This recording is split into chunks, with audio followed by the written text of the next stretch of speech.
What's up, guys? This is Cam from Down With Webster, and you're at Popularity.com. You've had a lot of success with Time to Win Volume 1. What can we expect from Volume 2? Just bigger and better. I think we're going to put more songs on it. The songs that we're writing these days, I feel that they're really good. If anything, it's a step up from what we've done in the past. So just more quality, more quantity. Can you describe how the band approaches your music? It's sort of case by case. Like it's never really a formula, and it doesn't always happen all at once. Like sometimes a song will get written on the bus with all of us there. Sometimes one guy will write it in his basement and then bring it to the studio. Sometimes it's written in sound check when we're sound checking on stage and people just start playing stuff. So it's kind of all over the place. Since we're always kind of together, it makes it easy to sort of write whenever we feel like it. Mm-hmm. What would you say are the key challenges that you face during your creative process?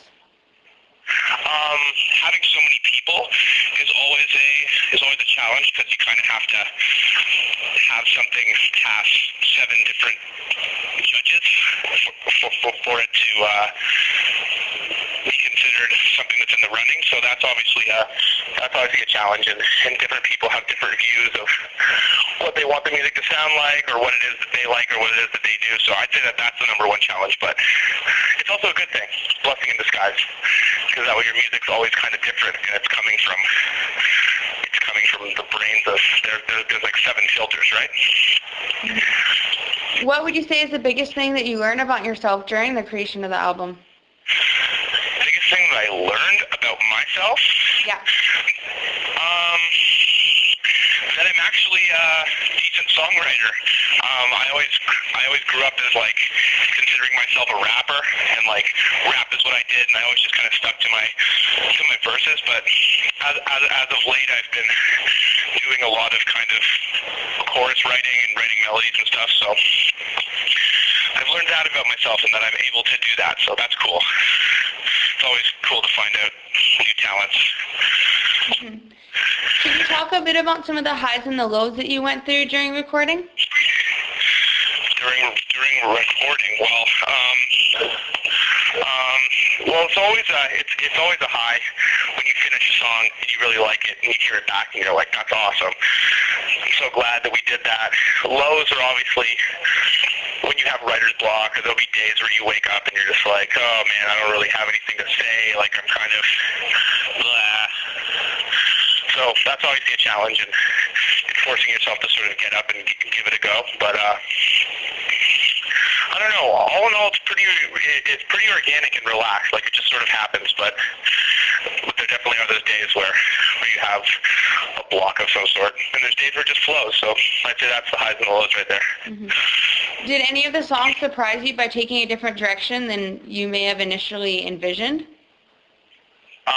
Yeah, totally. Like some songs sounded vastly different when they were just demos. And then when we actually went in and sat with the song, it changed completely, which is always cool, because if it changes for the better, that's awesome. Can you give an example of a song? We have one song called, I don't even know what the title of it is yet. I guess that's yet to be decided. But it was originally like very slow, and like I liked all the melodies and all the stuff that was going on, and it was just really slow and laggy. And then Marty came in the studio and out of the blue like put this whole new drum feel behind it, and it put the song to like this very energetic place that it wasn't before, and it's subsequently become one of my favorites. So. Do you find that when you perform songs that they evolve or change? Do songs grow?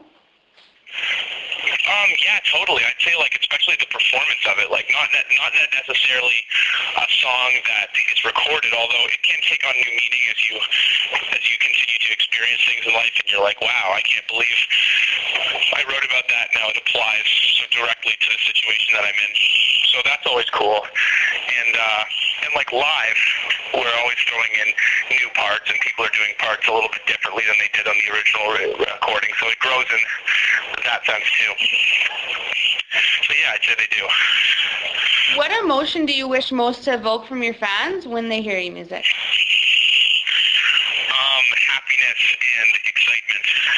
Those are always my two favorite emotions that I get from music. It puts me in a mood. It makes me feel like I'm ready to do what I need to do, and makes me excited, and makes me want to get up in the morning. So I hope the same thing on people that listen to our music. Do you see making music as something that's magical?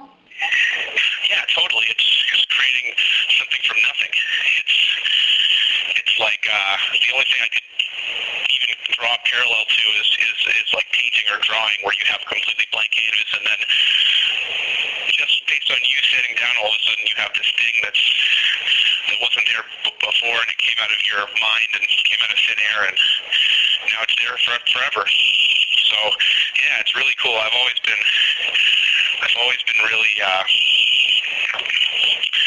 sort of obsessed with that and that feeling since I was at a young age, and just beginning to sort of record myself. And it was always such a cool kind of magic feeling when you record yourself and then play it back and you're, whoa, I just did that. So it's really cool. That's definitely why I'm in it. Music is like organizing an accident. Do you agree or disagree? It depends. Sometimes it's like organizing an accident. Sometimes it's very methodical, and you have the idea first, and then it's like, okay, now how do I convey this in a way that I like?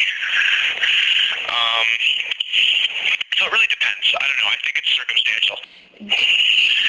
You look at life much more differently today with the success that you've achieved?